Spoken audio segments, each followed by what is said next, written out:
fasha umwanya ndagusuhuje wowe udahwema kubana natwe hano umunsi ku munsi, wowe udukunda uko bwije nuko bukeye, komeza ugubwe neza, natwe tumeze neza, turashima Nyagasani. Nawe komeza umere neza, nawe utameze neza wihangane, ejo uzamera neza. Ubuzima tubayemo nabonye ariko bwubakitse, uyu munsi ubumeze nabe ejo ukamera neza, ariko ibyiringiro byanyu nimuko bikure ku Mana. Ugusuhuza n'umuhungu wanyu w'Imana n'Abanyarwanda Prince Robert. Turabana tukagenda tubazana abatumirwa beza b'umugisha. Kuri kamera zacu murahabona umugabo w'inkorokoro, umugabo wuzuye ibya Yesu, umugabo ugwamye ibya Yesu. Nta kindi kitugenza hano no kubaka ubwami bw'Imana uko bwije nuko bukeye. Rero reka tumwakire, twibwire ubundi dushyira imbere y'Imana, atuzaniye byinshi. Hari iby'Imana imutumye kugira ngo abwire Abanyarwanda badukunda gukurikira hano, ndetse n'umuntu wese ushobora kuza hano akaba yahungukira byinshi. Wowe ukigera hano uri umushyitsi, reka tuguhe karibu kandi tuguhe ikaze ku mutumirwa wacu akwakira, hanyuma atuganiza iby'Imana imutumye ngo abwire Abanyarwanda. Turakwakiriye. Murakoze cyane. Yego. Mwakwibwira abantu badukurikiye, tugiye kuganira nande, utuzaniye iki? Mbere yuko tuganira cyangwa mbabwira ibyo mbazaniye, muraganira n'uwitwa Ndacyayisaba Elia. Ndi umugabo impande ebyiri, guhamya ibya Yesu, nkaba n'umugabo mu rugo iwe. Ivyo ndumva bihagije, nange ndabahaye ikaze cyangwa se ndabakiriye mu izina rya Yesu Kristo. Ndabakiriye abari mu Rwanda badukurikiranye, ndabakiriye abari diaspora, ndabakiriye abari Burundi, abari Congo, abari mu Rwanda, Bugande no mu bindi bihugu bitandukanye. Mwese mbahaye ikaze mu ijambo ry'Imana. Bon appétit. Lelo ndashaka tuganira ijambo ry'Imana dusanga mu gitabo cya Mose cya mbere cyitwa Itangiriro. Mu yandi magambo, iyo tuvuze igitabo cyitwa Itangiriro cya Mose, twabihindura tukabyita itangira ry'ubuzima bwawe, cyangwa itangira ry'ubuzima bwanjye, cyangwa wowe udukurikiranye, itangira ry'ubuzima bw'abana bawe, itangira ry'ubuzima bw'imibereho yawe. Nuko icyo gitabo cyitwa Itangiriro. Dusome ibice 32, umurongo waho wa 28. Gitabo cya mbere cya Mose cyitwa Itangiriro 32:28. Titre iravuga ngo Yakobo akirana na marayika w'Imana. Yakobo akirana na marayika w'Imana. Uyu muntu yaratwaranye Imana imuhe umugisha. Yakobo akirana na marayika w'Imana. Iyo umuntu ageze ku rwego rwo gukirana na marayika w'Imana, urumva aba yakiranye n'ibintu byinshi cyane. Reka tuvyumve. Aramubaza ati witwa nde? Aramusubiza ati ndi Yakobo. Aramubwira ati ntukitwa Yakobo ukundi, ahubwo uzitwa Isirayeli, kuko wakiranije Imana n'abantu ukanesha. Yakobo aramubwira ati ndakwinginze mbwira izina ryawe. Aramusubiza ati ni iki gitumye umbaza izina ryanjye? Amuherayo umugisha. Yakobo yita aho hantu Penuweli, ati ndebesheje Imana n'abantu, ati ndebesheje Imana amaso sinapfa. Izuba rirarasa akigenda, Penuweli acumbagizwa n'ikibero cye. Amen. Iri niryo jambo nshaka tuganira. Intego y'iri jambo cyangwa topic y'iri jambo ni ijambo rivuga ngo unesha, cyangwa se ndashaka tuganira ku kunesha. Kunesha kurimwo byinshi. Kunesha kurimwo byinshi. Kunesha ndashaka ko niyo topic ijako tuganira muri aka kanya gato. Wowe nkurikiranye mwifurije kunesha. Biriya iravuga ngo unesha nzamuha kurya ku giti cy'ubugingo, unesha nzamuha kwicana nanjye, unesha. Mbese wowe unkurikiranye nagira ngo ubwire ko nagira ngo utangarize ngo itangazo rikomere vango umuntu unesha Imana imufitiye surprise. Umuntu unesha Imana imufitiye akantu. Ntabwo uri kunyumva. Umuntu kunesha umuntu unesha Imana imufitiye ikintu. Imana iteganirije uwo muntu ikintu akiri mu isi, mbere y'ubu buzima na nyuma y'ubu buzima. Umuntu unesha azabaho neza kandi azagubwa neza. Imana nishimwe cyane. Mwifurije kunesha wowe uri kunkurikirana, mwifurije kunesha wowe uri mu Rwanda, mwifurije kunesha wowe uri hanze y'igihugu cy'u Rwanda, wowe uneza amatwi. Mwifurije kunesha mu izina rya Yesu, kuko dusanze kunesha harimo kurya, dusanze kunesha harimo kwicarana. Nyumva, kwicarana n'abakomeye. Kunesha, iyo tuvuga kunesha, tuvuga kunesha ibyaha ni kunesha. Uyu ninde tujye kuganira? Uno mugabo yitwa Yakobo. Yakobo ni umuhungu w'umugabo yitwa Isaka. Isaka ni umuhungu wa Aburahamu mwene Tera. Zo ni inkuru ndende tudashaka kuvuga. Ariko uyu muhungu Yakobo avindimwe n'umugabo yitwa Esawu, wavuka ku mugore yitwa Rebeka n'umugabo yitwa Isaka.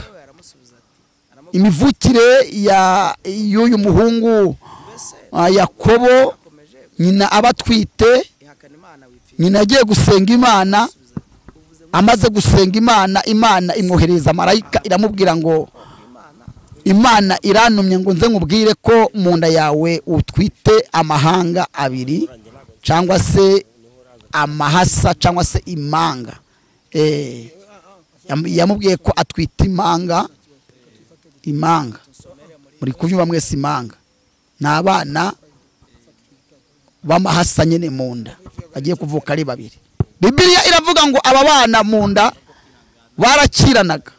barakirana mu mikinire yabo, habagamo kugombana, kugwana, imigwanire mu nda.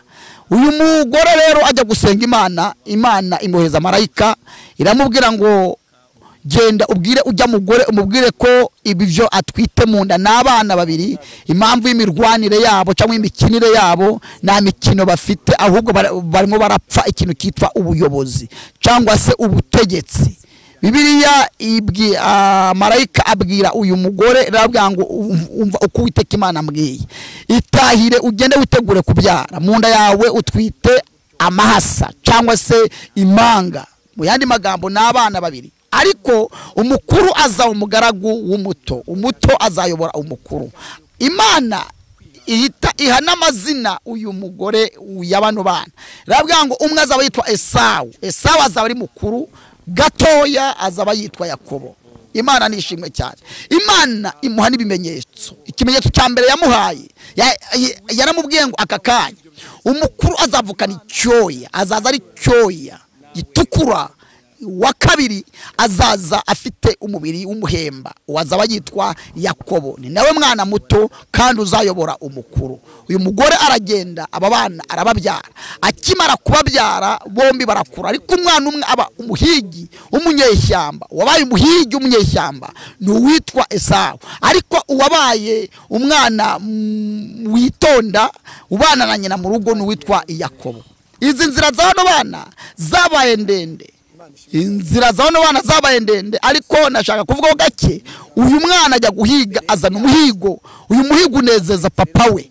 Papa we aramubwira ngo kuko uzanye inyama zoroshye, inyama ziryoshye, ndashaka kuguhereza ikintu cyitwa ubutware. Uyu ubutware papa we abuhereza Esawu.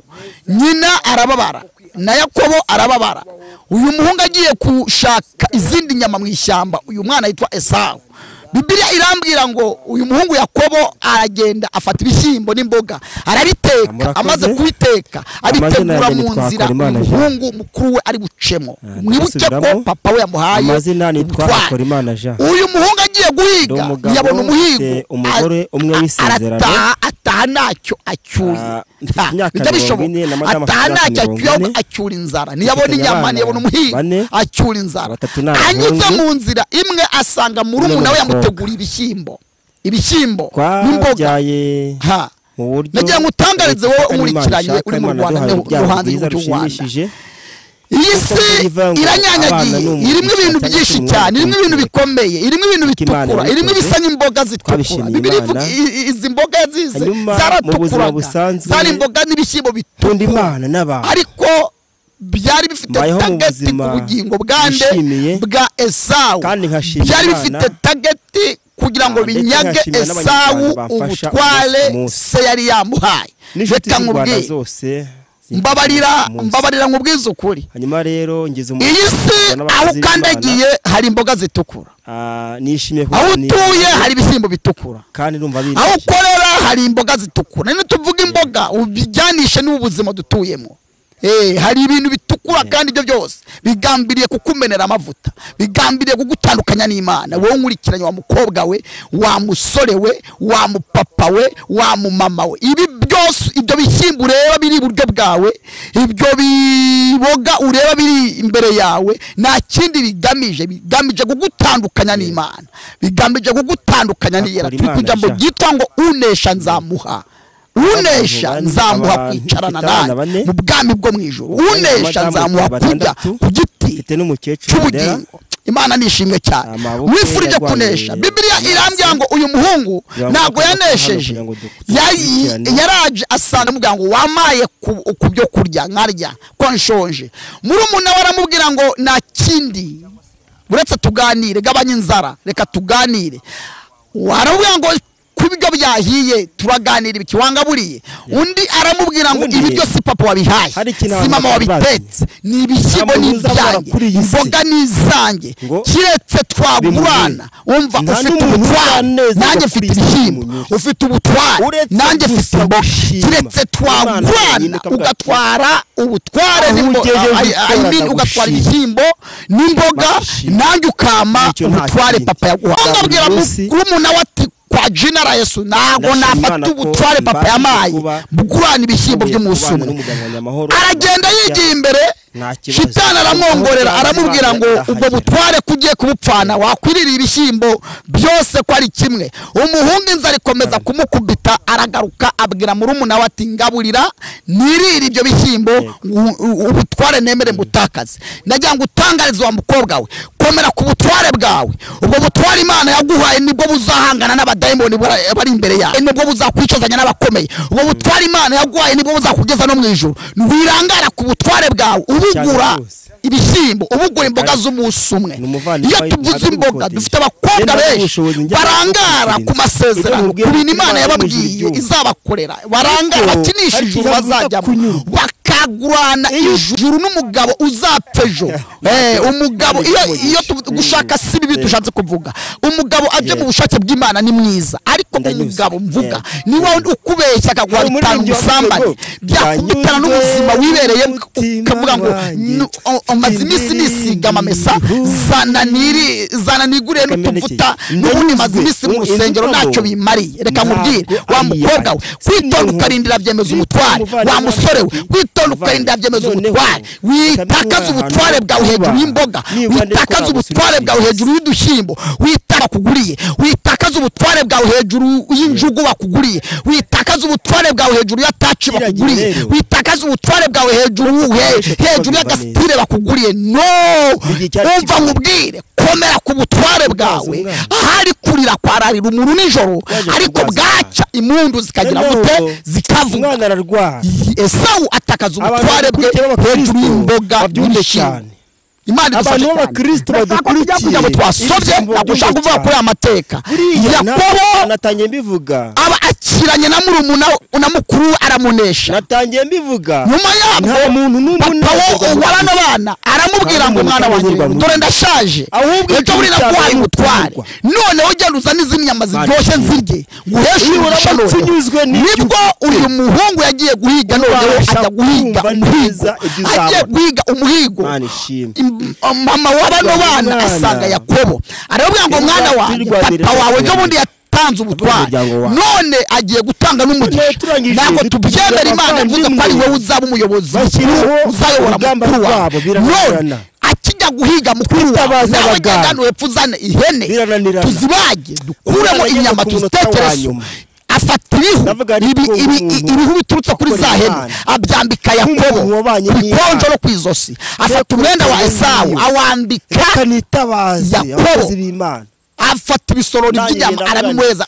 ajye muri Yesu ageze imbere ya se umva ijambo papa we yavuze ayimini Yakobo yavuze ngo papa byukurye umeshe umugisha utarapfa papa we aramubaza ati mwana wanjye ko wagenda urinde undi ati ndi umuhungu wawe w'imfura yitwa Esawu papa we aramubaza ati ko wagendaga guhiga ukaza watinze none ni igiki kiguhaye kubanguka undi ati nagize ishya mu rugendo Imana idufasha nyamara wari ukubeshya Yakobo yari akirana ashaka gutwara n'umugisha wa se cyangwa se yemereye Esawu uyu musaza abarira uyu muhungu Yakobo aravuga mwana wanjye uyu muhungu wanjye koko Esawu we ndahigira hano gukora kure numve umuhungu araza yegera se amukoze ku bikonjo yumva bamutekenetse yumva n'icyoya amukoze ku ijosi yumva n'icyoya aramubwira ngo mabutsa nguhobere nayindi tagati se yashakaga kure ukumva impumuro y'umuhungu we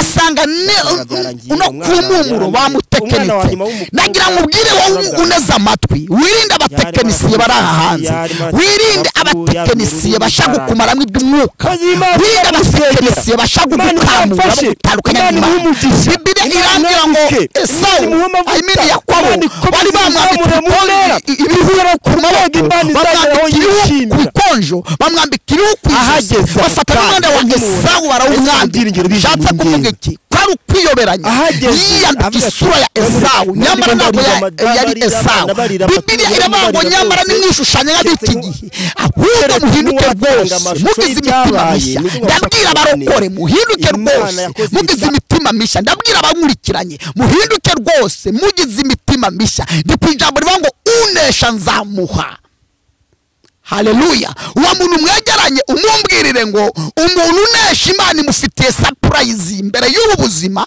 na nyuma y'ubu buzima umuntu unesha aratungurana umuntu unesha umuntu unesha ibyaha byo kuri iki gihe aratungurana uyu munsi umubona agenda n'amaguru ejo ukamubona yitwaye uyu munsi umubona byamucanze ejo ukamubona byacangutse kuko umuntu unesha Imana imufitiye surprise umuntu unesha Imana imufitiye impano umuntu unesha ibyaha by'ubusambanyi by'ubujura by'igomwa byo kwigomeka umuntu unesha Imana imufitiye iterambere ry'ejo hazaza future y'uwo muntu unesha ni nziza Imana idufashe cyane ngana ku musozo Bibiliya yatubwiye ngo uyu muhungu se arabwira ngo mwana wanjye kwa numva ibikonjo ari ibya Yakobo ari ibya Esawu mwumva impumuro ari ya Esawu ariko nubwo ngiye kurya bino biryo impumuro ni Esawu ibyoya ku maboko ni Esawu ariko irijwi ndimo ndumva hano ni ibya Yakobo amuha umugisha Bibiliya iravuga ngo amuha umugisha naho arakirana Yakobo aranesha Imana idufashe cyane nyuma y'uko gukirana kose nyuma y'uko gutwara uwo mugisha wa se yari yemereye Esawu nibwo Esawu yavuye mu ishyamba azanye wa muhigo asanga umugisha papa we yawuhaye Yakobo ahungira kwa Labani ni inkuru ndende ngana ku musozo ni inkuru ndende ahungira kwa Labani ageze kwa Labani akora ibintu bitandukanye byinshi ku mariba murabizi, arambagiza Rasheli murabizi, bakamuhereza Leya. Izo nkuru zose murazizi, nago nshaka kuzitina, ndashaka kuvuga ahantu yahuriye na marayika w'Imana. Bibiliya irambwira ngo arongora Leya, arongora Rasheli, arongora inshoreke, babyarana abana 11, babyaranye abana benshi cyane. Ariko muri urwo rugendo Yakobo yagenzemo biramuhira, arakira, abona inka nyinshi, abona ingamiya nyinshi, abona abaja n'abagaragu, arakira, aratera imbere. Bibiliya irambwira ngo ako kanya Yakobo akumbura iwabo, akumbura gusubira mu gihugu kiwabo cyakavukire. Ariko yitegereje abagore afite, asanga nta mugisha ubarimo. Yitegereje abana afite, asanga nta mugisha ubarimo. Yitegereje ibintu atunze, asanga byose Imana nago mbese byari mu manyanga gusa. Wibuke ko yagiye abyarana n'inshoreke, abakozi bo mu rugo kwa Rasheli, abakozi bo mu rugo kwa Leya. Ibyo byose ntabwo Imana ishyigikira ibyaha. Ku mariba yagiye kugira gute? Yagiye kuhira, yagenda agafata udukoni akagerekeranya, arimo gutekenika kugira ngo arebe uko akira. Mwabatekinisiye mwe mushaka gukira, mwatekenitse, mwebwe mushaka kuzakira mwabanje gutekenika ibindi bintu. Va muri ibyo, icyo Imana yakwanditseho yaracyanditse. Niba Imana yarakwanditseho umugisha uzawuhabwa, niba Imana yarakwanditseho kuzakira uzakira. Witekenika, wisambana, wikwiyonona, wikwigirira nabi. Imana icyo yakwanditseho yagikwanditseho. Imana idufashe gutaha. Rero ngana ku musozo, niho yambukije ibyo yari afite byose. Niho twasomye yambutsa abagore be, yambutsa ibyo yatunze byose, yambutsa inshoreke, yambutsa abana, yambutsa abaja, yambutsa inka, yambutsa ingamiya, yambutsa ikintu cyose cyabangamiraga Imana, yambutsa ikintu cyose cyatuma Imana itamubona muri urwo rugendo. Bibiliya nta kindi bisobanura ibyo byitwa kwambutsa, ni ukwezwa, ni ukwatura, ni ukuva mu byaha ugahindukira ukava mu byo urimo. Yakobo amaze kubyambutsa icyambu cyitwa Yaboki, asubirayo wenyine, asubirayo atakiri umusambanyi, asubirayo atakiri umujura, asubirayo yamaze kwezwa, asubirayo yamaze bese Imana imwishimira. Ijuru rimwitegereje ribona uyu mugabo Yakobo yamaze kwezwa. Mbibutse ko Imana ireba. Bibiliya irambwira ngo ijuru ryanzura kumuha umugisha, ryanzura kumuha n'izina rishya. Yakobo yasubiye inyuma, umva ikintu yagiye gusenga asaba. Yavuze ngo Mana ndashaka umugisha, ibyo mfite si umugisha, abagore mfite si umugisha, abana mfite ntabwo wari umugisha, ndashaka umugisha uguturutseho. Bibiliya irambwira ngo ijuru ryohereza marayika, ryoherereza Yakobo izina rishya, rimwoherereza n'umugisha. Mu gitabo cy'Abefeso hari ijambo rivuga ngo nuko rero ibasha gukora ibiruta cyane ibyo dusaba ndetse n'ibyo twifuza. Yakobo yisabiraga umugisha, ariko ijuru kuko yamaze kwezwa rimutekerereza kumuha n'izina rishya. Marayika aramanuka, barakirana. Marayika abwira Yakobo ati ndekura, undi ati sinkura ku utamaye umugisha, undi ati ndekura, undi ati sinkura ku utamaye umugisha. Marayika amukora ku mutsi w'inyonga, umutsi wa Yakobo urareguka. Bibiliya irambwira ngo Yakobo yanga kurekura, aba ngo sinkurekura utamaye umugisha. Bibiliya irambwira ngo ako kanya marayika abonye bugiye gucya, abaza Yakobo ati ubundi wowe usaba umugisha witwa nde? Aramubwira ngo jye nitwa Yakobo. Abavugishije ukuri. Dufite abarokore batakivugisha ukuri, babisunikira ku bandi. Imana aje kuvugisha ukuri. Vuga izina ryawe ribi ry'ubugoryi, vuga izina ryawe ry'ubusambanyi, vuga izina ryawe ry'ubujura, vuga izina ryawe ry'ubusinzi, vuga izina ryawe ryuzuye amoko. Imana iguhindurira izina. Yakobo akimara kuvuga ngo nitwa Yakobo, marayika aramubwira ngo uhereye none nukitwa Yakobo ukundi. Ijuru ryambwiye ngo ukimara kwemera izina ryawe ribi guhindurira izina. Imana ishimwe. Amuhindurira izina avuga ngo nukitwa Yakobo ukundi, uwa Isirayeli, kuko wakiranije Imana n'abantu ukanesha. Bibiliya ngo amuherayo umugisha. Yamuhaye izina rishya, amuherayo n'umugisha. Imana nishimwe cyane. Mwifurije izina rishya mu izina rya Yesu. Mwifurije izina rishya mu izina rya Yesu. Mwifurije umugisha aho nyenuri. Nimba wejejwe, Imana ihaguhera umugisha muri icyo gihugu urimo. aho ngaho nyene mu gihugu cya Uganda urimo Imana yaguhera umugisha nimba wejejwe icyo gihugu cy'Uburundi urimo Imana yaguhera umugisha nimba wejejwe icyo gihugu cya diaspora Imana icyo gihugu cya Aziya Imana yaguhera umugisha nimba wejejwe igihugu cy'u Rwanda wowe nkurikiranye mu Rwanda Kigali mu ntara nimba wejejwe aho nyene uri Imana yaguhera umugisha ravuga ngo nukitwa Yakobo ukundi ahubwo wa Isirayeli kuko wakiranije Imana n'abantu ukanesha amuherayo umugisha wibutse ko Imana itanze izina rishya iri zina rishya Imana iguhaye wa mumama we wa mupapa we wa musore we wa mukobwa we iri zina nago ripfa Imana iguhaye izina rishya nago bariroga rirogeke Imana itanze izina rishya nago barigambanira rigambanirwe Imana itanze iri zina Imana iguhaye nago baryica nago barigambanira nago baritangira uswa bariroge never iri zina nago ripfa Imana iguha izina bataroga Imana iguha izina batagambanira Imana iguha izina badakubita hasi Imana iguha izina batica Imana iguha ndafashijwe Imana iguha izina rishya riguhuza n'ibyo waburanye nabyo akimara kwakirira izina nibwo yahise ataha iwabo ajya guhura n'uwitwa Esawu mukuru we akimara kumubona niyamubona na bwa Yakobo ahubwo amubona n'izina rishya aravuga ngo umva ukuntu Esawu yavuze yaravuze ngo uwanjye wewe uje uri Isirayeli reka nkubwire izina rya Isirayeli riguhuza n'icyo waburanye nacyo Imana iguha umugisha urashaka kwezwa urashaka kuva mu busambanyi urashaka kuva mu bujura urashaka kuva mu moko uyuzuze nayo ubona amahoro nibwo ibyiza byose ushaka bizakuzaho Imana ibamera umugisha reka dusenge Imana Mana yacu Mana ya Abrahamu Mana ya Isaka Mana ya Yakobo izina ryawe nirihabwe icyubahiro iri jambo ryawe ricengere mu matwi y'abaryumvise umuntu wese ushaka kumuhindurira izina urimuhindurire ariko wanje kumukura mu byaha arimo urakoze rero icyubahiro ni cyawe mu izina rya Yesu Kristo amen nitwa Eliya ndacyayisaba murakoze cyane